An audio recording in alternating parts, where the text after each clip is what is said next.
Monsieur le Président, je lance le direct si vous voulez bien Oui, attendre 10 secondes et vous pouvez commencer. Bonne ok, réunion. merci.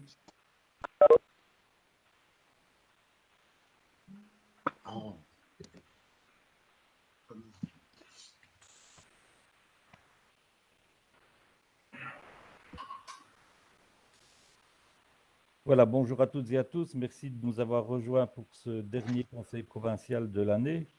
Je vous avoue que, tout comme vous, j'aurais préféré que l'on se retrouve en salle du conseil provincial, mais vu la situation sanitaire actuelle, je n'ai voulu prendre aucun risque à la veille de ces fêtes afin que nous puissions toutes et tous profiter au maximum de celle-ci. Alors, je rappelle que pour le bon fonctionnement, je vous demanderai de couper tous vos micros et de les activer uniquement quand je vous donnerai la parole. Ceci pour une bonne organisation de notre conseil. Je rappelle également de ne pas oublier de compléter le registre des présences via le lien qui vous a été envoyé par Patricia Laloy le 9 décembre. Et avant de commencer l'ordre du jour proprement dit de notre conseil, je vous propose d'approuver le PV de la séance du 26 novembre 2021. Y a-t-il des remarques? Je ne vois pas de main levée, donc je suppose que tout le monde est d'accord avec celui-ci et on peut considérer qu'il est approuvé. Je vous remercie. L'ensemble des dossiers du conseil de ce jour a été publié sur le portail. Vous avez donc pu en prendre connaissance. N'ayant pas de questions d'actualité ni orales, je vous propose de passer directement à l'ordre du jour. C'est de notre conseil, en commençant par une série de mandats impératifs. Les premiers, Assemblée générale ordinaire et extraordinaire de l'intercommunal Essetia Finance SCRL. Vous avez eu l'occasion de prendre connaissance de l'ordre du jour et des documents y afférents. Y a-t-il des questions?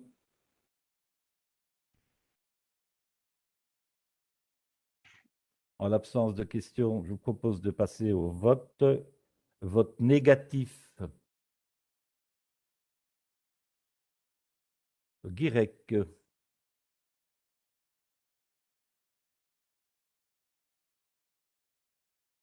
Merci Jean-Marie et bonjour à tout le monde.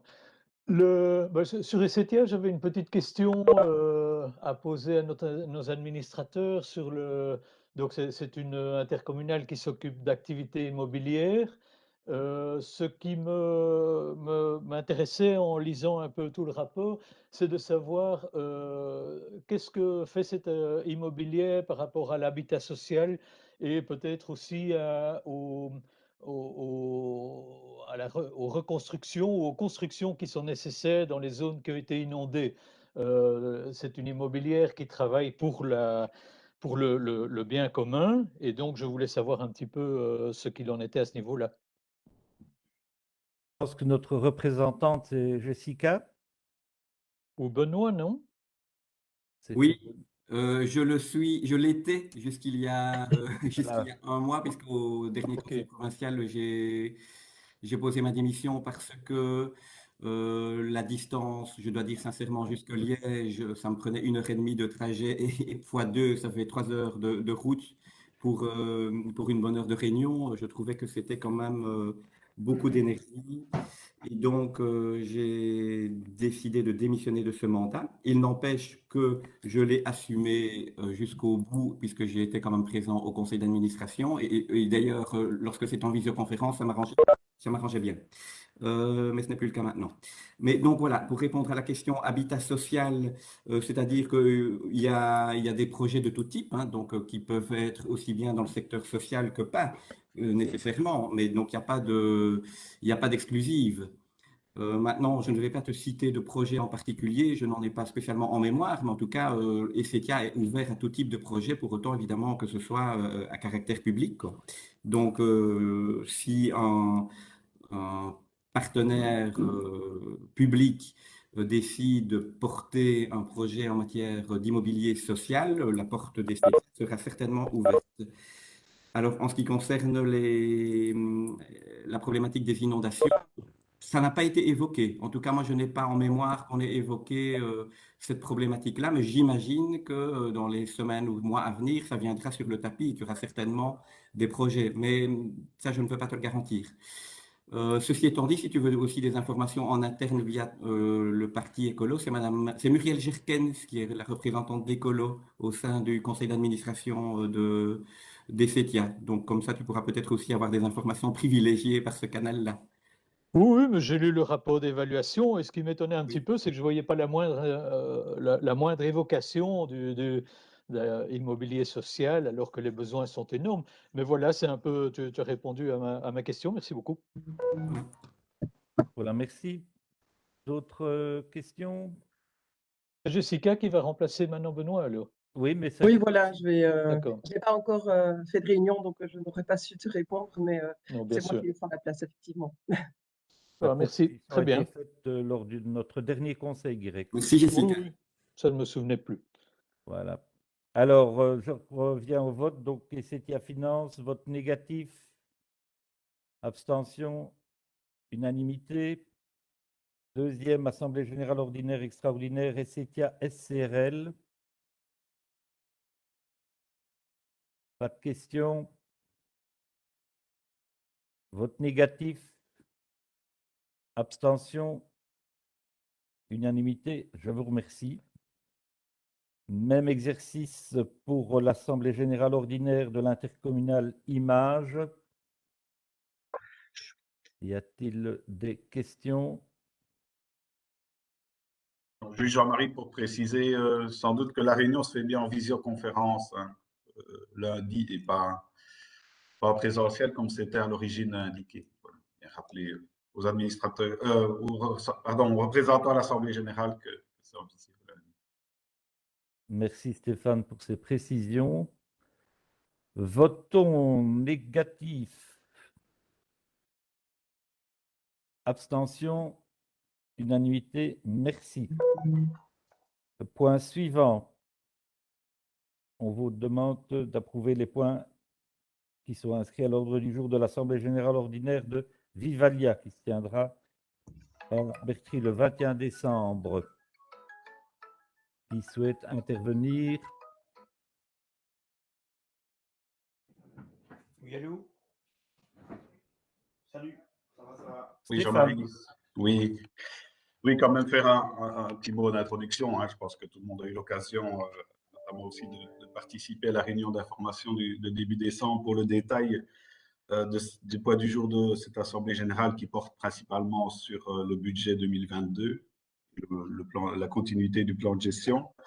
Peut-être un mot sur la situation générale des hôpitaux. Hein. En Belgique, il y a l'étude MAA qui vient de sortir. Et on savait déjà que la situation des hôpitaux était compliquée dans notre pays, hein, puisqu'il y avait déjà un tiers des hôpitaux qui étaient en situation de déficit. Et évidemment, la crise du Covid n'a pas amélioré cet état. Hein, on peut constater, évidemment, dans l'année qui a été la plus difficile, 2020, des pertes d'activité moyennes de 22,3% au niveau des hôpitaux. Les chiffres d'affaires, évidemment, aussi, qui ont fortement baissé. Et c'est certain que toutes ces pertes ont été seulement compensées par des aides très importantes de l'État fédéral. Donc, plus d'1 milliard d'euros qui ont été injectés dans nos hôpitaux pour qu'ils puissent tenir le coup. Et donc, cela amène la réflexion. Il y a encore, pour 2021, presque 500 millions qui vont aussi être donnés aux hôpitaux pour qu'ils puissent maintenir la tête hors de l'eau. Donc, ça amène à une grande réflexion maintenant sur un refinancement de nos institutions hospitalières qui vont se présenter autour de 5 axes. La modernisation de la nomenclature, l'évolution vers un financement par pathologie, par admission, la collaboration entre les hôpitaux, mais aussi entre hôpitaux et la première ligne. Quatrièmement, la modulation du financement sur base d'activité en fonction de la qualité. Et enfin, l'accessibilité des soins. Donc, c'est vraiment les principes qui vont gérer cette grande réforme du financement des hôpitaux, comme je l'ai rappelé, qui était en situation compliquée. Alors, pour le cas particulier de Vivalia, et principalement en budget 2022, budget qui tourne autour des 425 millions d'euros, on me rappelle, donc c'est vraiment très, très important comme activité, bien sûr. C'est la plus importante de notre province. Alors, un petit détail sur les différents secteurs. Donc, au niveau du secteur hospitalier, il y a quand même une nette dégradation des résultats courants, hein, puisqu'on est dans un résultat courant en 2022 à moins 7 millions, qui porte, dont les causes sont principalement l'augmentation des charges salariales, hein, les indexations, comme on sait, et les diminutions des honoraires. Mais seulement le résultat est quand même positif. Hein, pourquoi? Parce qu'il y a la prise en considération des résultats exceptionnels, comme chaque année, des retards, des révisions, en tout cas du financement du BMF, qui est d'à peu près de 10 millions d'euros. En rappelant aussi qu'il y a encore l'activité des laboratoires, évidemment, qui est une grosse activité pendant la crise Covid et qui a pu permettre aussi de soulager les finances de l'intercommunal. Au niveau du secteur AMU, c'est un déficit constant d'à peu près 1 million d'euros. Pour le secteur de la personne âgée, donc en 2021, on avait un résultat en équilibre sur base de nos 4 maisons de repos, donc on était en positif d'à peu près 200 000 euros. C'est la prévision, pardon, en tout cas pour la fin d'année. Par contre, en 2022, il y a une nette dégradation du résultat qui sera négatif d'à peu près 1 million d'euros, qui est principalement dû à la fin du financement du Covid, l'impact des charges salariales. On sait, il y a également les indexations, mais aussi l'augmentation du cadre au niveau de la résidence des Oliviers, puisqu'on passe de 54 à 90 résidents tout au courant de l'année. Il y a la cotisation de responsabilisation qui est de plus en plus importante, et on aura en septembre normalement la mise en exploitation de la nouvelle maison de repos de Saint-Aude. Donc à ce déficit doit s'ajouter un résultat exceptionnel négatif de 445 000 euros, qui est lui relatif à l'amortissement exceptionnel des investissements réalisés dans l'ancienne Sénorie de Saint-Aude. C'est-à-dire, comme le déménagement va se faire, on doit inscrire en fait tous les investissements qui ont été faits dans la maison actuelle, qui a dû, puisque vous savez quand même l'état de cette maison de repos, donc il y a eu des investissements qui ont dû être faits pour permettre de tenir jusqu'au déménagement. Et voilà, tout ce qui n'est pas encore amorti passe malheureusement en dépenses exceptionnelles. Ce qui fait un total d'1,4 million de déficit.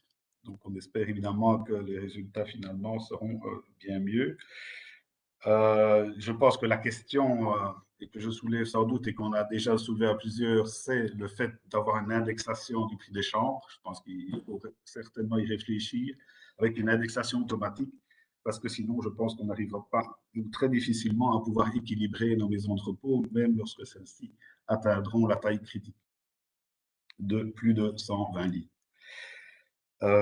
Un élément à prendre en compte aussi, c'est qu'il y aura la vente de l'ancienne résidence à Virton qui devrait normalement venir équilibrer les chiffres, mais c'est un one-shot et évidemment, ce n'est pas une mesure structurelle. Et donc, ça permettra pour l'année 2022 sans doute de faciliter la mise en équilibre, mais c'est un élément vraiment ponctuel. Au niveau de l'extra-hospitalier, donc il y a un déficit constant, mais c'est celui principalement dû aux crèches, donc avec un déficit d'à peu près 200 000 euros. Il n'y a plus le coût des postes médicaux de garde, puisque ceux-ci sont financés maintenant par le fédéral. Par contre, il y aura un nouveau projet. Comme vous savez, qui nous tient très à cœur, c'est le centre de prise en charge de violences sexuelles qui va se mettre progressivement en route en 2022 et devrait ouvrir complètement en 2023. Mais pour l'instant, on est en attente évidemment des différents dépenses que cela pourrait amener. Le but étant évidemment que le financement fédéral prenne en charge tous les coûts. Donc voilà, c'est certain qu'il y a des points d'intention importants pour les années à venir, hein, notamment la cotisation de responsabilisation. S'il n'y a pas un financement spécifique, ça deviendra compliqué puisqu'on est vraiment dans des sommes importantes de plusieurs millions. On attend également un refinancement par l'IFIC, dont on a déjà beaucoup parlé, qui permettrait de financer une partie de la charge salariale. Mais donc, il y a encore beaucoup d'inquiétudes, sans doute, sur l'avenir de nos institutions hospitalières. Mais pour l'instant, en tout cas, on peut remarquer que Vivalia est dans ceux qui sont à l'équilibre et mis en positif, alors qu'on a déjà une grande partie de nos hôpitaux qui sont en déficit. Voilà, Jean-Marie, pour une présentation très succincte du budget 2022 qui fait l'objet de l'Assemblée générale de mardi prochain. Voilà. Merci Stéphane. Donc, 2 demandes de parole pour l'instant. Claudia. Oui, moi je voulais juste dire que pour le groupe écolo, c'était un grand non. Voilà, j'ai pas d'autres commentaires à faire. Merci. Merci Claudia. Dominique. Merci, Président. Voilà, bonjour à tout le monde. Il y a évidemment beaucoup à dire sur Vivalia. Je pense que la présentation de Stéphane, qui est une présentation objective, est une présentation à laquelle je peux adhérer. Donc, on a bien compris qu'au niveau, je dirais, du paysage global belge, voire européen, tout est compliqué. La situation n'est vraiment pas facile à ce niveau-là. Il l'a dit, hein, d'une manière générale, nos hôpitaux ne vont pas bien, donc il n'y a pas de raison que les nôtres aillent mieux que les autres. On vit aussi évidemment de plein fouet la crise du Covid, qui n'arrange rien dans la situation dans laquelle nous sommes. Et on sait aussi qu'on a une concurrence acerbe qui n'est pas nécessairement critiquable, mais qui objectivement nous fait beaucoup de tort, qui est celle du Grand-Duché de Luxembourg. Et donc, voilà, rien n'est simple. Je peux vous dire que Stéphane en est le témoin, Coralie aussi, mais je pense que Vincent, lui, n'est pas là, mais Vincent également, et d'autres, Philippe Bontemps notamment, que on travaille d'arrache-pied pour essayer de trouver des solutions, mais tout est compliqué. Voilà, on veut vraiment avancer. On tient la barre et je pense qu'on s'en sortira, mais ce sera difficile. Il nous faudra évidemment des aides de la part du fédéral, de la part de la région wallonne, mais on doit aussi, une bonne fois pour toutes, on en a encore parlé hier lors de la réunion concernant le million mis sur la table par la province pour essayer de trouver des solutions au niveau du manque d'infirmières et d'infirmiers, on doit aussi avoir un message clair pour celles et ceux qui veulent venir chez Vivalia. Et le seul message qui est possible à envoyer vers la population, mais surtout vers les futurs, les jeunes, les futurs diplômés qui pourraient venir chez nous, c'est d'avoir aussi une perspective et un avenir au niveau de nos hôpitaux. Et donc, à ce niveau-là, il faut une bonne fois pour toutes que tous les politiques de la province soient clairs. La seule solution, c'est la mise en œuvre de Vivalia 2025 avec un hôpital à Oudemont et un bouclier à Marche-en-Famenne. Il n'y a pas d'autre solution que celle-là. La crise aujourd'hui, notamment au niveau Covid, mais aussi au niveau des pharmacies hospitalières, au niveau des urgences et ailleurs, prouve qu'on a de trop petites structures qui ne correspondent plus du tout à tout ce qui a été évoqué par notamment Stéphane au niveau des évolutions qui nous sont imposées par les étages supérieurs, la région wallonne et le fédéral. On comprend bien qu'on doit vraiment aller vers un recentrage et une restructuration rapide à ce niveau-là, parce qu'autrement, on va droit dans le mur. Donc évidemment qu'on doit avoir une revalorisation financière de l'ensemble des personnes qui travaillent au niveau des soins de santé, mais on doit surtout, et ça c'est vraiment un message essentiel, apporter une perspective d'avenir à celles et ceux qui veulent venir travailler chez nous. Et donc c'est ce qu'on fait, c'est compliqué, hein, je l'ai dit, mais je le répète, les réunions succèdent, rien n'est facile, tout est compliqué, mais on a vraiment la volonté d'avancer et on a cette responsabilité d'avancer parce que c'est trop facile aujourd'hui de venir dire bah oui, ça ne marche pas et on n'avance pas. Non, on doit prendre le taureau par les cornes, on doit avancer et on doit faire en sorte que demain, il y ait à moyen et à long terme une qualité de soins de santé en province du Luxembourg. Merci Dominique. Y a-t-il d'autres demandes de parole? Marie. Oui. Alors j'ai d'abord Michel. Parviens pas à lever ma main. Michel, et puis Francis et Grec. Oui, bonjour à tous. Donc, moi, je souscris évidemment à l'ensemble de l'intervention de Dominique. Par contre, moi, je suis un peu comme chaque année, étonné, déçu, je ne sais pas quel est le terme exact que je dois employer, de ce déficit dans le secteur de nos maisons de repos. Alors, certes, on peut évidemment indexer le prix le prix de journée, on peut faire tout ça, mais je pense quand même qu'il y a un problème structurel bien plus important que celui-là. On avait déjà demandé à Stéphane Demuhl d'intervenir vigoureusement. Je pense qu'il était intervenu l'année passée, qu'on avait pris quand même quelques mesures un peu plus structurelles. Mais je vois que ça recommence. Et donc, moi, je suis vraiment, vraiment inquiet sur la situation de ces maisons de repos. Je suis aussi inquiet pour les crèches parce que quand on nous l'avait présenté, évidemment, on ne parlait pas de ce déficit récurrent. Donc, c'est toujours un peu le même problème dans l'intercommunal, c'est que on n'envisage pas suffisamment les mesures en profondeur. Et donc voilà, moi j'insiste vraiment aujourd'hui, je ne voterai évidemment pas contre le point, mais j'insiste évidemment aujourd'hui pour que le député en charge relaie ses inquiétudes auprès de la direction de Vivalia et qu'on arrive à des mesures.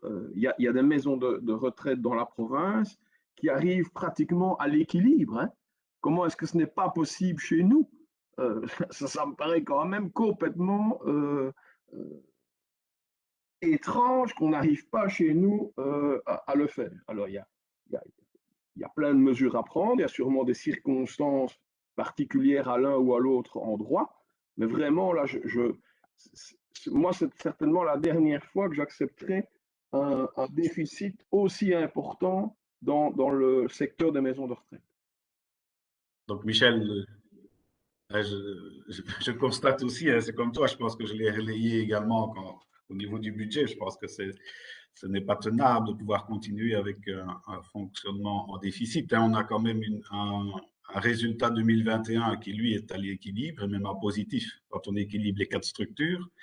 Hein, donc, avec des résultats de la Bouvière, d'Iensam et de Chanly qui sont en positif parce qu'ils ont eu la réforme, ils sont restructurés voilà, avec un taux, avec des lits de plus de 120, enfin, qui est normalement la norme dans laquelle une maison de repos est en tout cas au moins à l'équilibre.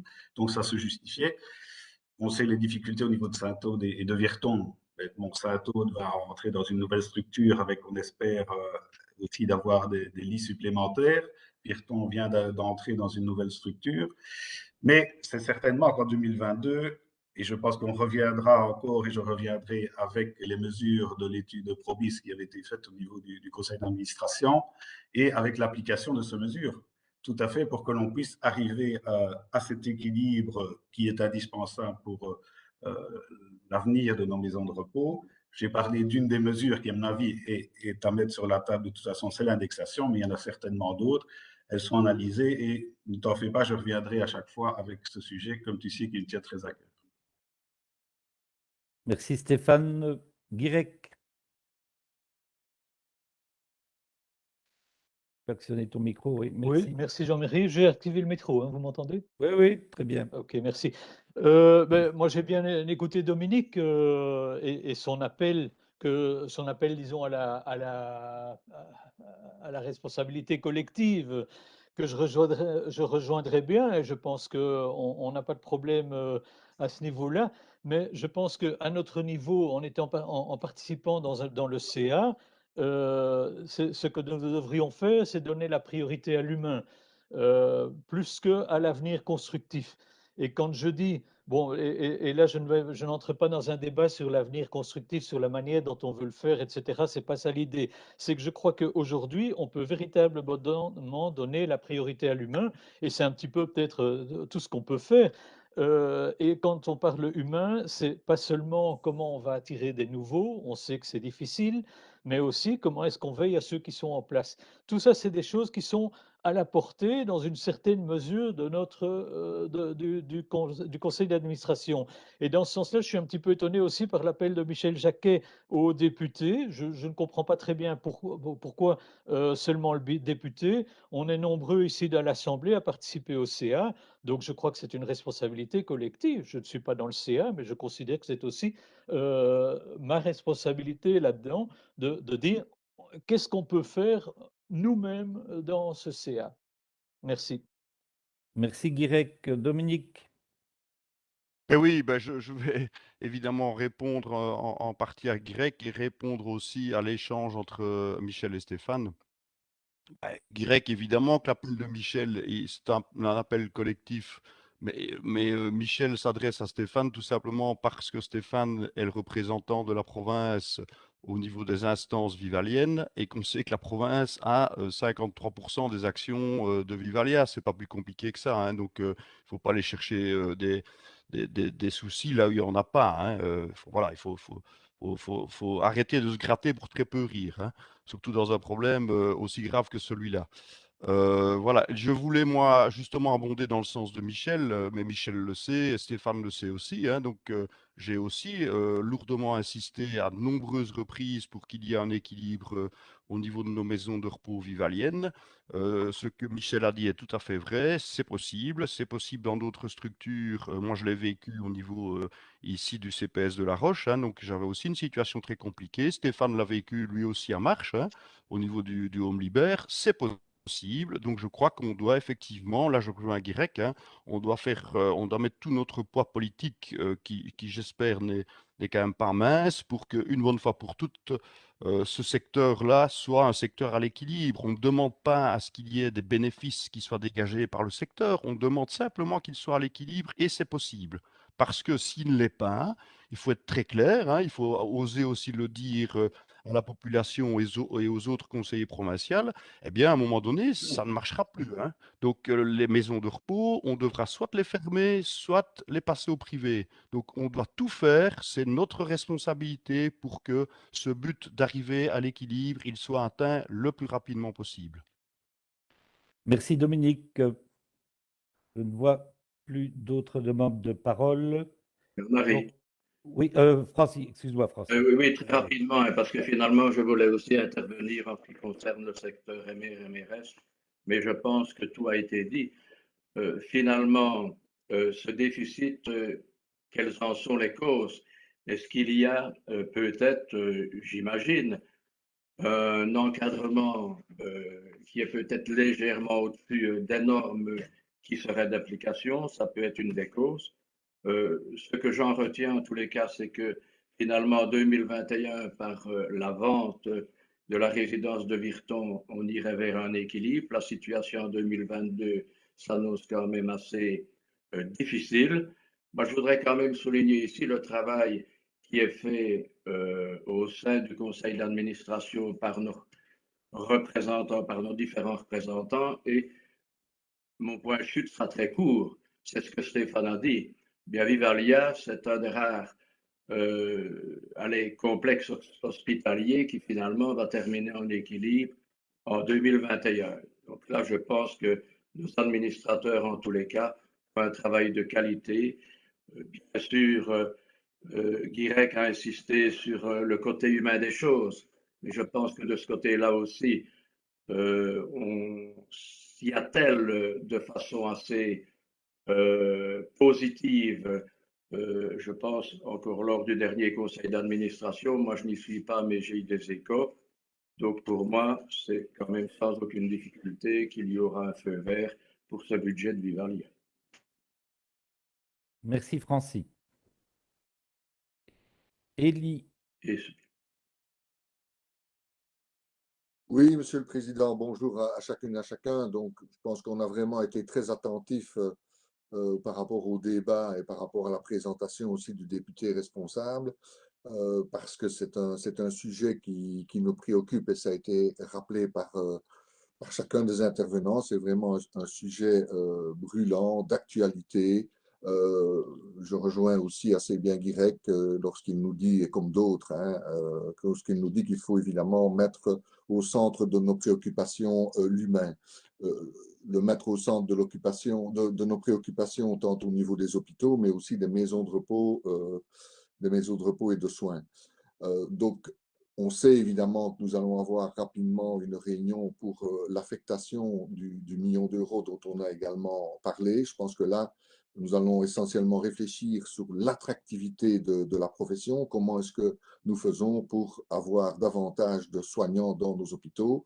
Et puis alors, il y aura aussi, et ça c'est du ressort du conseil d'administration et certainement du bureau exécutif, où je reconnais et j'entends tout le travail qui est fait et la cohésion qu'il y a dans ce bureau, la cohésion du groupe qui nous représente finalement toutes et tous, l'utilisation du solde du fonds bouche-banche. Donc là, je pense que ce solde-là doit vraiment être affecté à une amélioration du bien-être du personnel qui travaille dans nos hôpitaux, améliorer les conditions de travail au maximum, parce que l'attractivité, c'est une chose, mais garder évidemment notre personnel soignant, c'en est une autre, et c'est tout aussi important que d'attirer évidemment de nouvelles personnes, de nouveaux soignants dans nos hôpitaux. Je pense que voilà, si on est solidaire et que l'on travaille tous dans ces deux objectifs, tout en gardant évidemment une solidité financière, puisqu'elle est là. Nous savons que nous avons des réserves importantes.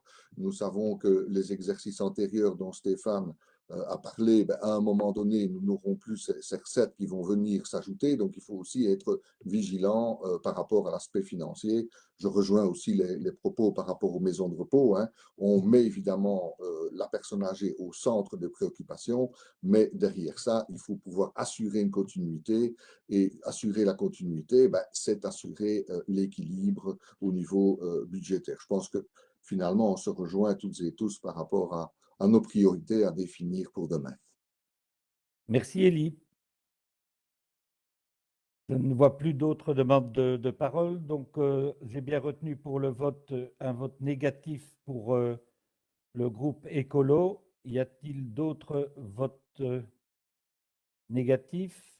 Donc, pour le groupe CDH Président, si je peux m'exprimer, donc nous avons eu notre réunion et nous vous proposons un vote positif pour l'ensemble des membres du groupe, mis à part une abstention de Christiane, donc Madame Kirsch, et un vote négatif de Monsieur Kinard. François. Merci, Élie. Pour le groupe PS?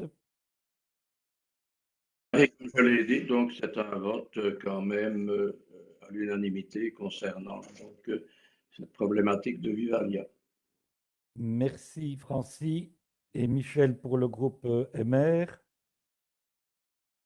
Mais un vote positif, Monsieur le Président, mais avec cette loupe sur les maisons de retraite. Hein, donc, vraiment, il faut trouver une solution et il faut que structurellement, on ne représente plus ce genre de déficit, sans quoi on aura quand même du mal à soutenir unanimement les points. Voilà. Et je suis étonné, Monsieur le Président, que on n'arrive pas à me visionner en grand, alors qu'on visionne la plupart des chefs de groupe en grand. Ah, mais je te vois en grand, moi. Ah, mais magnifique. Voilà. Parfait. C'est magnifique. Oui. On te voit en grand, Michel, ne t'inquiète pas. Je ne voulais pas qu'on bâillonne à nouveau l'opposition, Monsieur le Président. Mais ça n'a jamais été le cas, Michel. Pas de souci, on te voit bien en long, en large et en travers. Donc, résultat. Merci Annick, merci. De rien. Donc, résultat des votes, vote négatif du groupe écolo de François Kinard et abstention de Christiane Kirsch. Merci. Alors, on passe au point suivant où on vous demande, pardon, de mettre en non-valeur des créances provinciales. Bernard, je vois qu'Henri avait levé la... Oui, je vote contre, comme hier soir à un conseil communal d'Arlon. Ah, donc, un vote contre supplémentaire pour le secrétariat. Merci, Henri.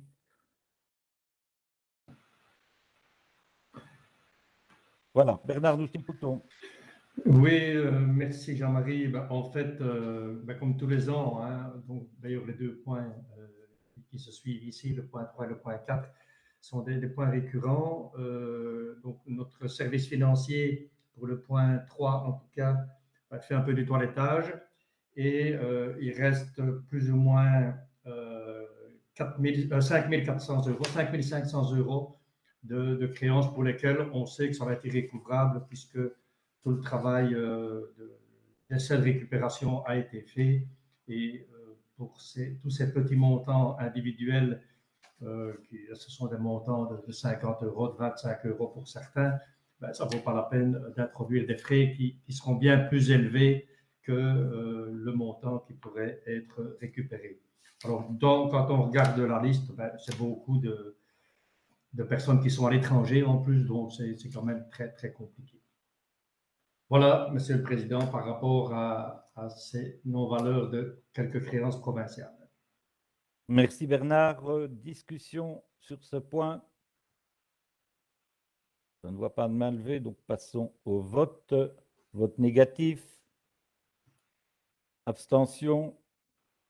Unanimité. Je vous remercie. Point suivant, on vous propose d'autoriser une ouverture de crédit auprès de Belfus Bank destinée au paiement régulier des dépenses provinciales. Bernard. Oui, ben donc, comme je vous le disais, c'est un dossier qui revient tous les ans pour le cas où, hein, s'il fallait faire une ouverture de crédit. Ben voilà, depuis 2018, on sait qu'on ne l'utilise pas, mais pour les services, c'est plus confortable de savoir que si besoin arrivait, ben, par exemple, si on ne nous verse pas de précompte pendant 11 mois sur l'année, on devrait peut-être y recourir, mais enfin voilà, donc ça la demande des services et vraiment pour le cas. Merci Bernard. Demande de précision. Je ne vois pas de main levée. Vote négatif. Abstention. Unanimité. Merci. Point suivant. Donc c'est un point qui a été reporté lors de notre dernière séance. On vous propose de prolonger le règlement provincial relatif à un soutien au secteur de l'hébergement touristique de terroir. Marie-Ève. Oui. Vous m'entendez là? Oui, oui. Ok, super.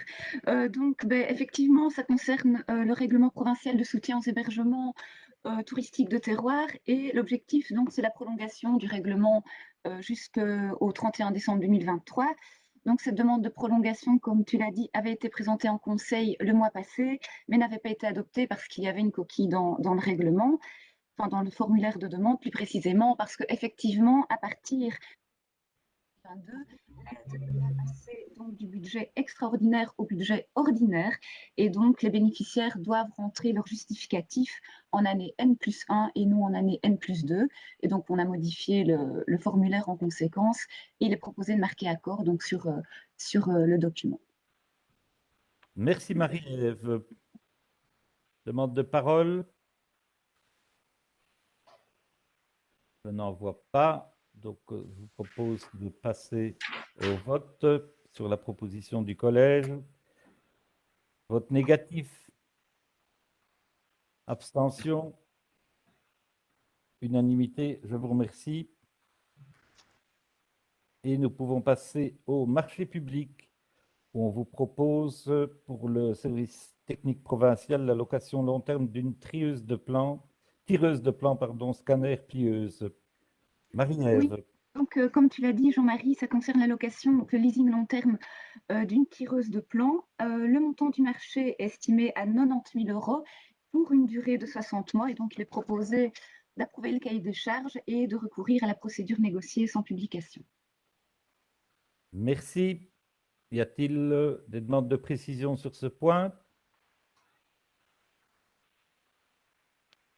Passons au vote. Vote négatif. Abstention. Unanimité. Merci. Point suivant.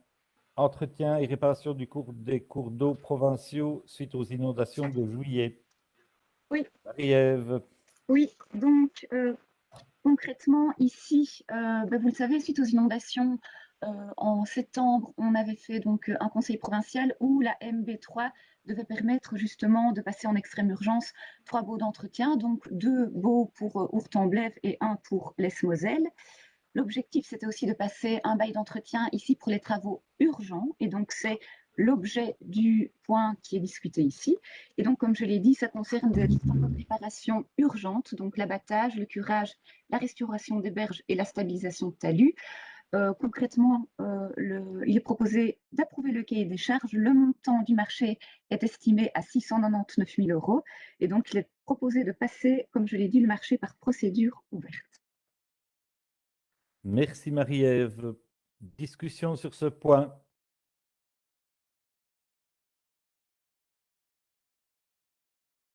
Je ne vois pas de main levée. Donc, je propose de passer au vote. Vote négatif. Abstention. Unanimité. Je vous remercie. Suivant, on me demande d'émettre un avis sur le compte 2020 de la mosquée de Bercy. Président, Oui, excusez-moi de vous interrompre. Le temps de trouver ma main levée, je voulais poser une question. On a voté, mais j'aurais voulu poser une question à la députée. pas de problème, Denis. Je vais peut-être un peu vite. Mais non, c'est parce que le temps de trouver ma main levée dans mon menu, ça a pris un petit peu de temps. Marie-Ève, je voyais donc la Oui. liste des travaux donc dits urgents. Simplement, je m'étonnais de ne rien avoir du tout en termes de travaux urgents sur tout ce qui est le versant sud du massif de Saint-Hubert. Tu sais qu'on avait évoqué tout ce qui était Masblet, l'Est et l'homme sur cette partie-là. Or, je sais que là, vu l'ampleur des dégâts, je suis étonné qu'il n'y ait pas de travaux dits urgents qui soient répertoriés. Donc voilà, je voulais un petit peu une explication par rapport à cela. Donc effectivement, tu dois savoir que pour tous les travaux en extrême urgence, ils étaient compris entre guillemets dans les 2 baux d'entretien qu'on a passés en extrême urgence au mois de septembre.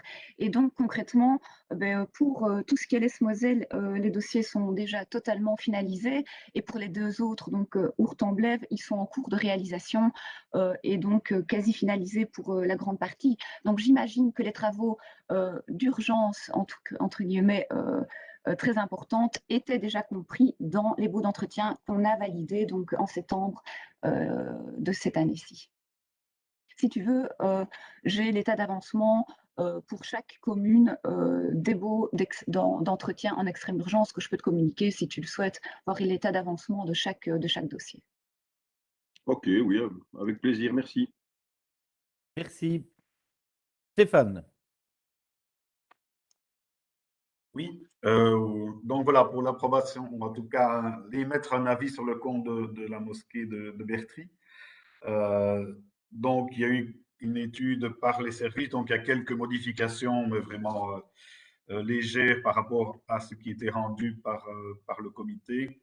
Donc, sur base de ces modifications, on vous demande donc d'émettre un avis positif. Donc, rappelez que les recettes s'élèvent à un montant de 16 870 € et les dépenses un peu moins de 8 000 €.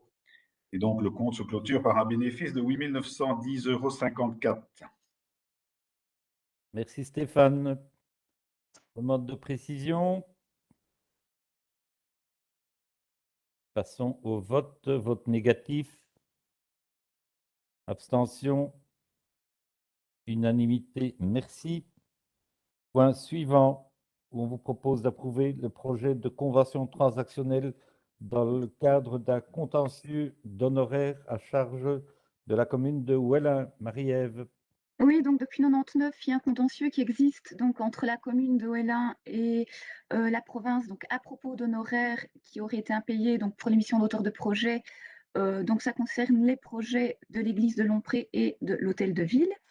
Il y a un accord transactionnel qui est possible et qui consiste par le paiement par la commune de 50% des montants réclamés, donc à savoir un montant de 1 951 €.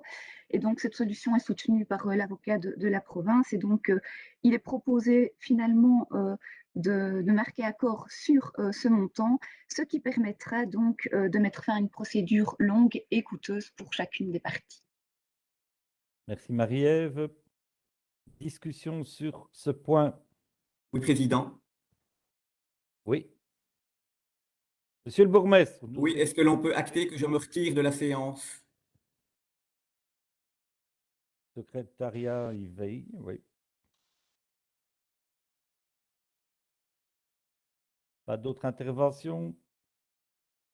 Donc, vote négatif,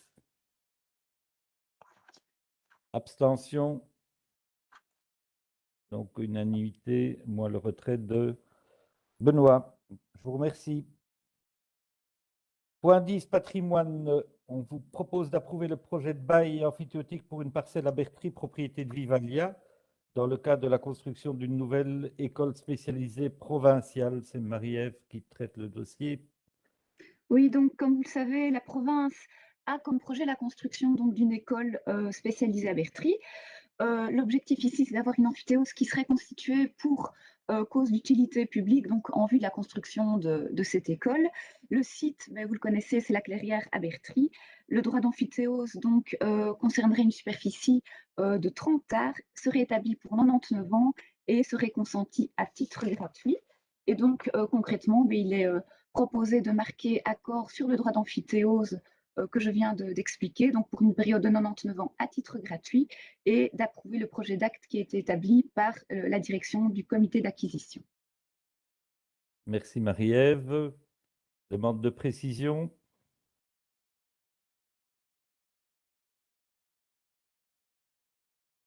Je ne vois pas de main levée, donc passons au vote. Vote négatif.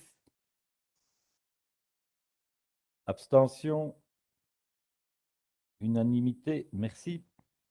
Point suivant. On vous demande d'approuver la décision du CA de la SBL Saint-Aude et Sana Belgica par laquelle cette dernière accepte le transfert du bien appartenant à la Fondation Centre Hospitalier de Saint-Aude en liquidation et d'approuver le projet d'acte de transfert et désigner les représentants à la signature de l'acte. Toujours Marie-Ève. Oui, donc vous le savez, les accords initiaux prévoyaient que la propriété donc, du domaine devait revenir à la province. Et donc pour y parvenir, il fallait donc voilà, une décision juridique.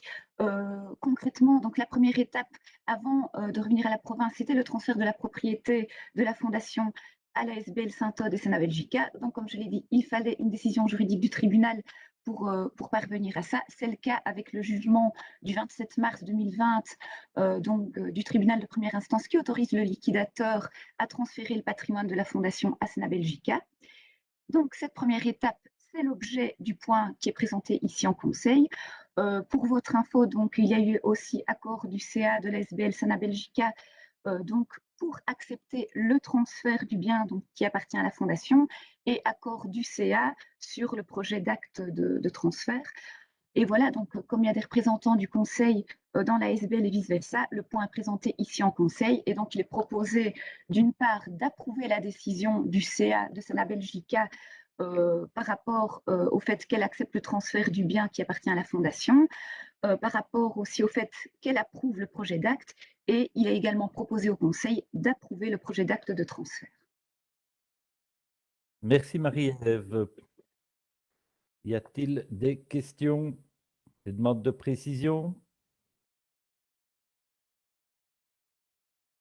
Pas de main levée, passons au vote. Vote négatif. Abstention. Unanimité. Je vous remercie. Et nous passons au point statut administratif où nous avons 3 propositions de modification du statut administratif du personnel non enseignant. Stéphane.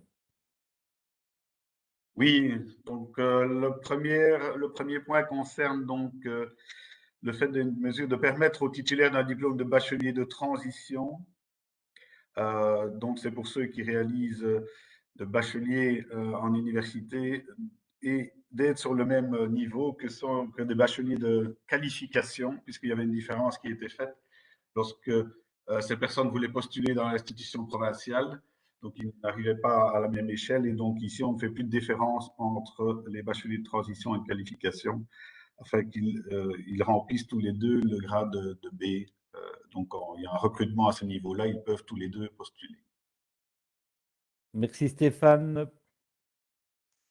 Voulez-vous plus d'explications?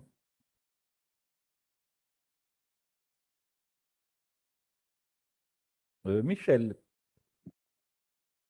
Oui, Stéphane, où est-ce qu'on en est pour la réflexion au niveau des discordances dans le service technique dont on avait déjà parlé à 2 ou 3 reprises? Au niveau des discordances, tu as vu qu'il y avait une commission par rapport au service technique sur les effectifs qui sera faite en janvier. Ici, au niveau de la discordance, je pense que voilà, c'était, comme tu sais, comment dire, ça vient du passé, les règles qui avaient édictées à un certain moment, on va leur permettre d'aller jusqu'à l'échéance et puis tout le monde sera sur le même pied suivant la règle qui a été édictée par le règlement nouveau. Donc vous n'envisagez pas de remettre la décision qui a été prise, pour laquelle d'ailleurs nous n'étions pas favorables, et de revoir ces règles-là? Non, puisque le règlement, si on passe sur les indemnités de séjour, si c'est celle-là dont on parle, donc là, le règlement est le même pour tout le personnel provincial. Bon, ben voilà, on fera peut-être une question spéciale alors, puisque sans pas être entendu par l'exécutif. Merci. Merci. Pas d'autres demandes de parole? Vote négatif. Abstention. Unanimité, merci. Deuxième point, Stéphane. Oui, il concerne les congés de vacances annuelles et le cas particulier donc de personnes, d'agents, pardon, qui sont absents pour longue durée, suite à une maladie, un accident du travail ou un accident sur le chemin du travail ou d'une maladie professionnelle.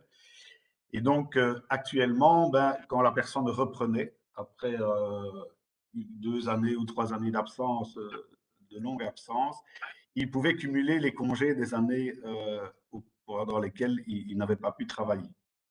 Et donc, il y a eu un peu une jurisprudence qui s'est faite au niveau de la Cour de justice européenne qui maintient qu'on ne peut pas priver totalement le travailleur de ces congés-là des années antérieures, mais on a un socle inamovible qui est de 4 semaines et qui est basé donc sur le travail privé. Donc, nous avons voulu transposer ça au niveau de l'administration provinciale. Et donc, la proposition, en accord avec les syndicats, est de proposer un maximum de 26 jours que l'agent pourra donc reprendre quand il reprend le travail. Donc, il aura 26 jours des années antérieures, plus ses congés annuels pour l'année en cours. Merci Stéphane pour cette présentation. Et des questions? Passons au vote. Vote négatif. Abstention. Unanimité, merci. Et le point suivant, relatif au congé pour aidants proches.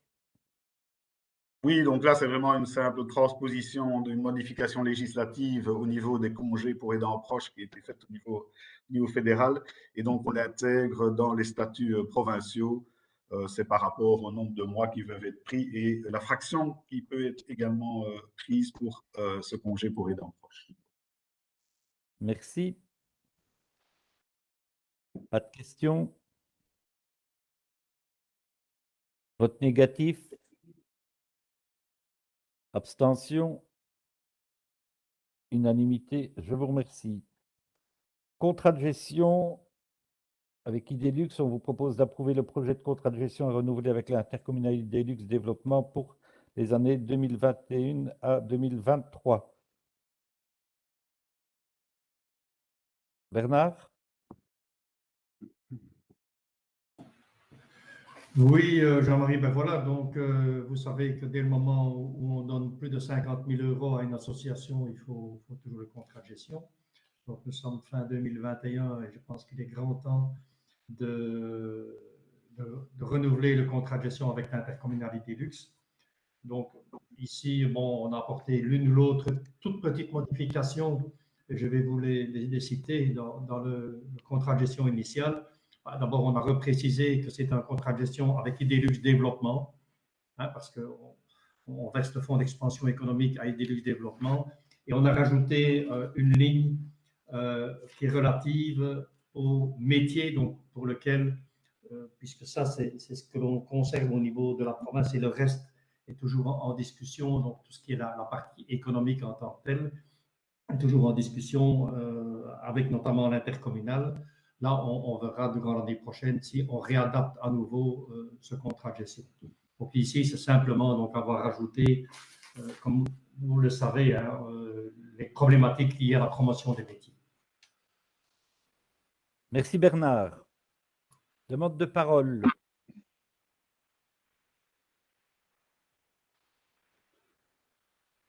Je ne vois pas de main levée. Passons au vote. Vote négatif. Abstention. Unanimité. Je vous remercie. Et c'est ainsi que nous arrivons aux subventions. Vous avez reçu le rapport mensuel du collège sur les liquidations par délégation. Vous avez également reçu, comme habituellement, les aides en nature octroyées par le collège. Et nous arrivons aux subventions économie.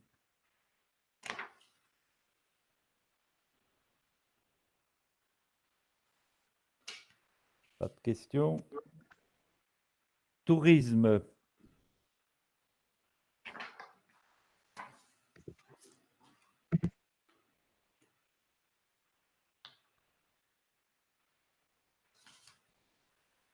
Alors, on a culture et sport. Jean-Marie? Oui. Désolé, Michel. Pas de souci. J'ai une question sur le 9911. Donc, création d'un espace de jeu récréatif. Qu'est-ce qu'il en est exactement? C'est quoi, une plaine de jeu? Est-ce qu'on peut avoir un petit peu d'infos là-dessus? Moi, je pose cette question-là, évidemment, non pas pour qu'on supprime cette subsidiation, mais on va ouvrir une porte, là, évidemment, aux 44 communes luxembourgeoises s'il s'agit de la création d'une plaine de jeu. Hein, donc, moi, j'attire votre attention là-dessus. Et si c'est vraiment simplement une plaine de jeu, ben voilà, soyons conscients qu'on ouvre une porte quand même très importante. Merci, Michel. Oui. Nathalie? Non, c'est moi, Pardon. Jean-Marie. Oui, Marie-Ève, oui. Oui, donc ça concerne effectivement la création d'une plaine de jeu, mais qui est rattachée donc à un parc qui va être créé et qui aura vraiment un impact touristique important dans la province. Donc on estime qu'on pourrait drainer près de 7000 visiteurs sur le territoire. Et donc ce n'est pas la création d'une plaine de jeu isolée et totalement détachée d'un projet touristique, c'est vraiment dans la continuité du parc animalier. Et donc, vraiment, avec une dimension, cet investissement aura vraiment une dimension provinciale en matière de fréquentation touristique. Ouais, bon. Moi, je ne partage évidemment pas du tout cette analyse-là. Je ne vois pas en quoi le fait qu'une plaine de jeu soit rattachée ou non ait une vocation plus provinciale ou moins provinciale. Moi, j'attire l'attention du collège. Je lance d'ailleurs, et je le ferai peut-être même publiquement, un appel à toutes les communes de la province du Luxembourg qui veulent réaliser une plaine de jeu d'envergure, ben, de faire appel à la province. Hein. Donc voilà, maintenant, on vous a averti des conséquences. Je pense que c'est juste de traiter l'ensemble des communes de la même manière.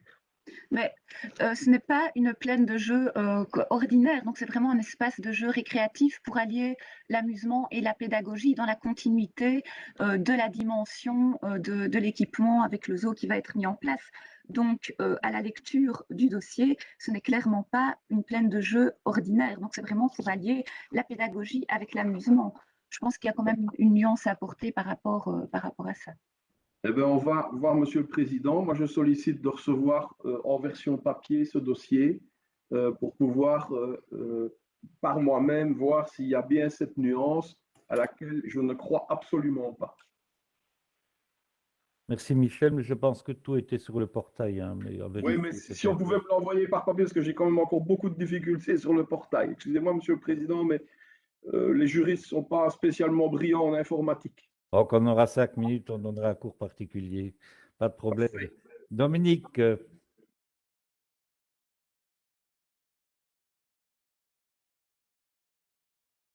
Oui, Dominique. Voilà, vous m'entendez là? Oui.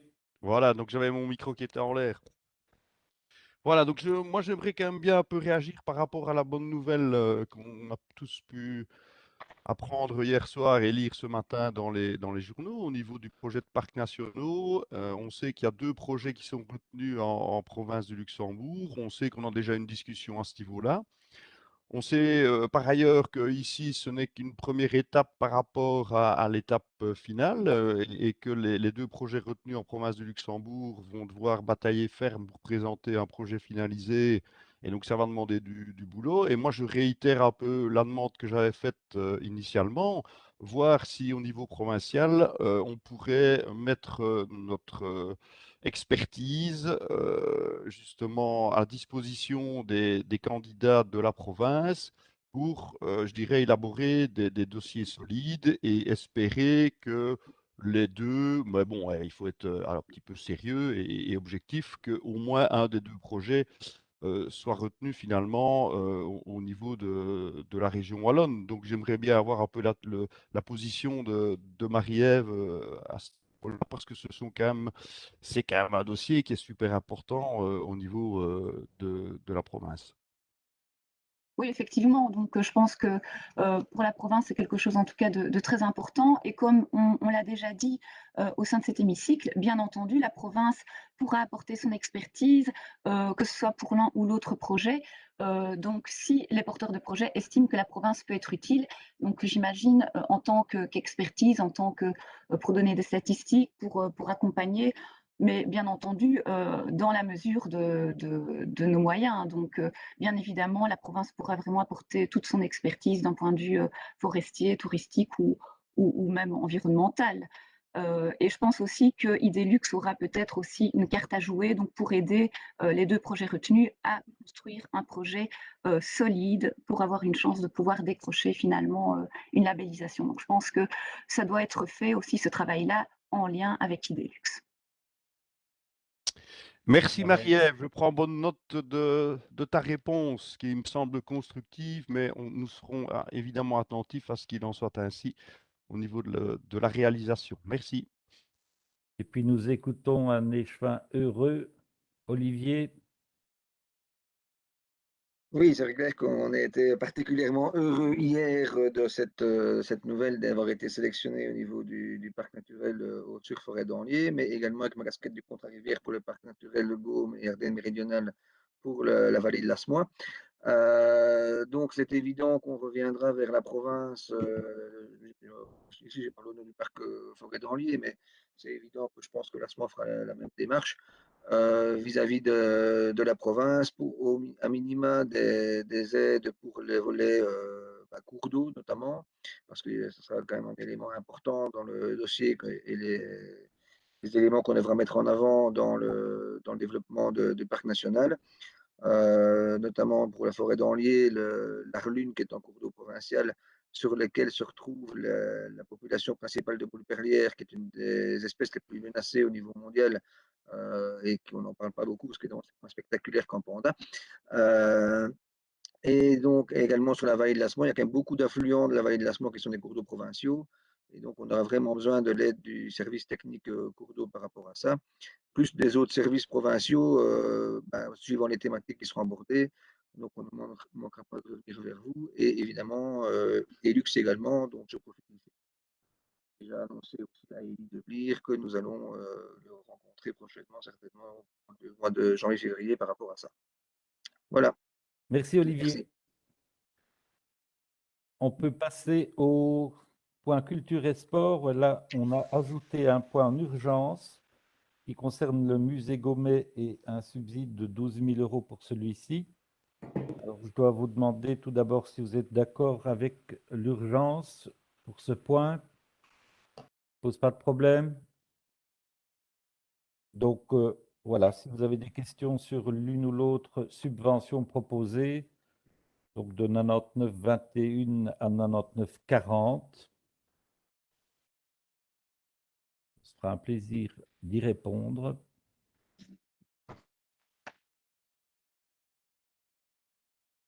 Je ne vois pas de main levée. Commerce équitable.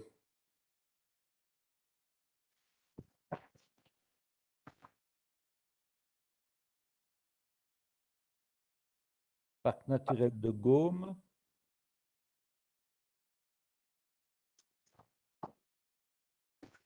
Social et santé. Agriculture. Et nous avons un événement incontournable, avant, direct. Non, mais je ne voulais pas t'interrompre dans ton enthousiasme, Jean-Marie. J'avais une question sur Banalbois, parce que je voyais, donc c'est pour 25 000 € pour une installation d'infrastructure renouvellement installation TV. Et j'étais un petit peu étonné par le montant. Je vois qu'ils ont déjà investi 10 000 € pour acheter 23 TV. Donc je me demandais un petit peu qu'est-ce qu'il y avait là-dedans. Je comprends l'intérêt, mais le montant est quand même assez important pour toute cette installation. Oui, direct. Donc, le domaine de Banalbois, donc, qui est une propriété provinciale dans laquelle est établie la SBL, une maison d'accueil Banalbois, est située un peu au milieu des bois. Il porte en doute son nom comme ça. Et donc, il y a de grandes difficultés de pouvoir réceptionner les canaux télévisés.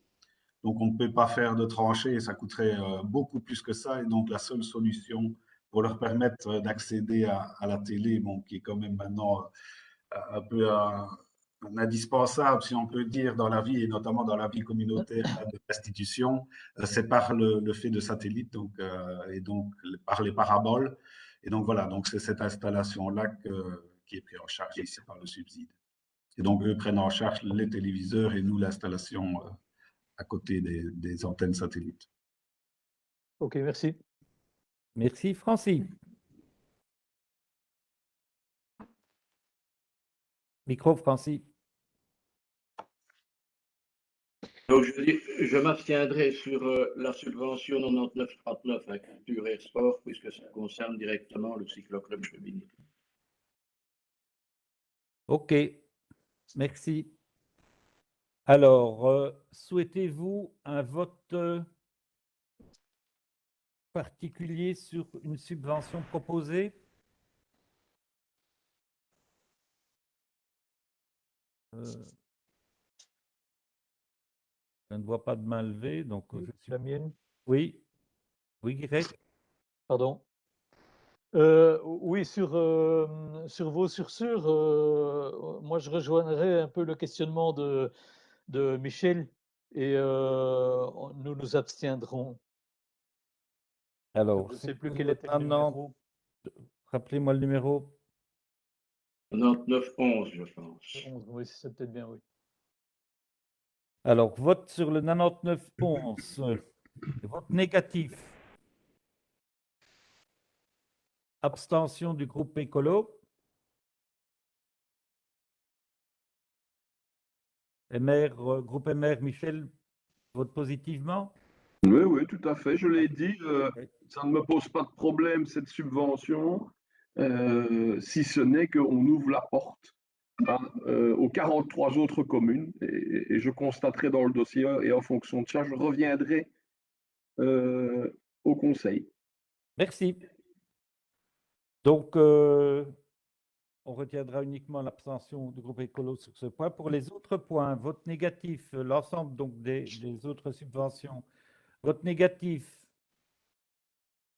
abstention, unanimité. Je vous remercie. Et c'est ainsi que se termine notre séance publique de notre Conseil provincial de décembre.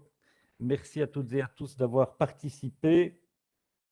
Et si on peut me faire signe.